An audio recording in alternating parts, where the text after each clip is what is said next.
Hey everyone, welcome back to McLewis Channel. Today we're diving into a fiery Senate exchange where Senator Josh Hawley took on a Biden administration energy official over electric vehicle mandates. If you care about American jobs, rising EV costs, or even global competition with China, this is a must-watch. I've broken it all down into key points so you can get the full picture. But before we jump in, don't forget to hit that subscribe button and turn on notifications so you never miss the latest breakdowns of critical issues like this one. Less maintenance is $1,000 per year every year that you save because you have an EV. Thank you, Senator. Finally, Senator Hawley. Thank you, Mr. Chairman. Secretary Turk, thank you for being here. Nice to see you again. Thanks to both of the witnesses for being here. I wanted to talk a little bit about who is really benefiting from this administration's climate agenda and from these draconian electric vehicle mandates. So, Mr. Turk, you've already alluded to this. I know you know the answer to these questions. Currently, one nation accounts for 60% of the world's electric vehicle production. That nation is? China. Yeah. One nation accounts for 76% of the world's lithium-ion battery production. That nation is? China. Yet your administration, this president's administration, the mandates that you put in place require that 2/3 of our new vehicle sales in just the next 8 years, 2/3 of them, be electric vehicles. Your policies are driving us and our supply chains into the hands of our greatest geostrategic enemy, enriching them, enriching their government, while forcing Americans to pay for electric vehicles that on average cost $7,000 more on average than a traditional vehicle, are more expensive to repair and insure, require more frequent replacements of everything from tires to component parts. So, Mr. Turk, why is it good for the American worker that we force our supply chains to a country that's our greatest rival and adversary? And why is it good for the American consumer?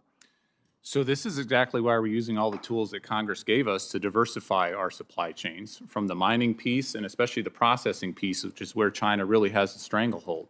So we're making significant progress on lithium, on graphite, you name it, the tools that you all have given us to diversify those supply chains and make sure that we're getting the benefits of that. Our U.S. workers are getting the benefits of that. Citizens in St. Louis, I mentioned in my opening statement some exciting investments that are going on in St. Louis. We want U.S. Workers to benefit from this supply chain and this revolution. And China is absolutely competing. China is going whole hog on EVs and the full supply chain of it. And they're going to compete and outcompete unless we're playing and pushing back and competing with them, which is what we're doing. Here's what I don't understand then. Why is it, if that is the case, why is it that you are interpreting the administration's climate law, so-called Inflation Reduction Act, which I think, frankly, is bad enough on its own, but you're reinterpreting it now to allow the tax credits to flow to Chinese entities. So now U.S. tax dollars are literally subsidizing Chinese battery makers. Why would we want to do that? Why would we want to not only give our adversary our supply chains and our jobs, but pay them to take them from us? Why does that make any sense? So I would argue, and certainly want to turn to my Deputy Secretary at Treasury, we are not doing that. How are you not? The fact that with the 30D tax credit, only 13 models qualify at this point. Now, we hope more diversification happens and more models qualify for that tax credit is a good data point that we take this very seriously, and we want to have these jobs in the U.S. But let me wait. I just want to stay with you, Mr. Turk, just because my time is so limited, and this is an important part. And the chairman's brought this up, and I'm glad that he has. This is really, really important. The Inflation Reduction Act, which I did not vote for, but nevertheless, the Inflation Reduction Act said clearly that China, if you are a foreign entity of concern, which includes China, you don't get the taxpayer subsidy. You don't get the 30D subsidy. You don't get the tax break. And yet your rule allows Chinese companies to get the tax break. It loosens up the restrictions. So now we are subsidizing our rivals. I just don't understand. The chairman's asked you about this repeatedly. I don't understand why we would pay Chinese companies to outcompete us. So I would strongly disagree with that. I spent a lot of time working with the team, and we worked hand in hand with our Treasury colleagues on the FEOC, the Foreign Entity of Concern, the FEOC standards, and happy to go through the three prongs of that in particular in terms of what our proposal is on the table. Well, that's the problem, right? Is that the law which again, I didn't support, but the law says just no. It says no. And then you come back and say, it's what we lawyers like to call a multi-factor balancing test, which is usually what courts do when they want to get their way. So it's like, oh, well, let's complicate it. We've got all of these different things. And the effect of it is, this has been widely reported. This isn't my opinion. Everybody understands that what it does is it allows Chinese companies, so long as they're not set up within mainland China, but owned and controlled by China, they can now get the tax credit. I just don't understand why we would use our tax money to pay the Chinese to make these vehicles. So we're not. Only 13 models, again, have qualified for that 30D tax credit.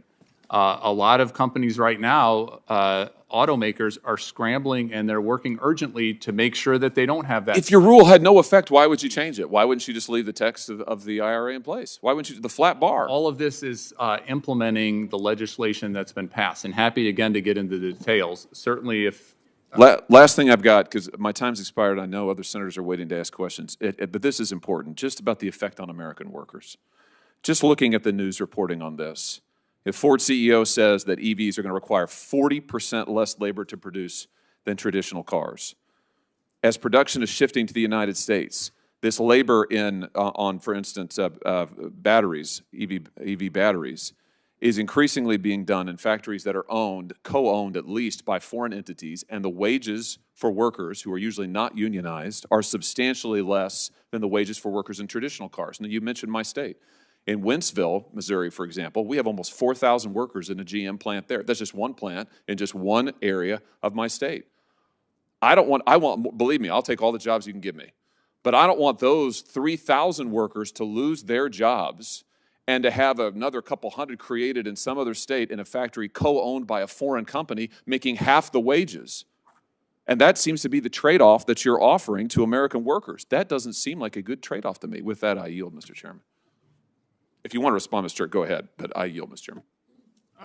I just reiterate the number of jobs, 136,000 jobs, thanks to these tools that you've given us, thanks to this president, all across the country, including in St. Louis, but all across the country. That's an incredible record, and there are incentives, as the chairman well knows, to make sure these are good-paying jobs that we have all across the country. Senator Hickenlooper.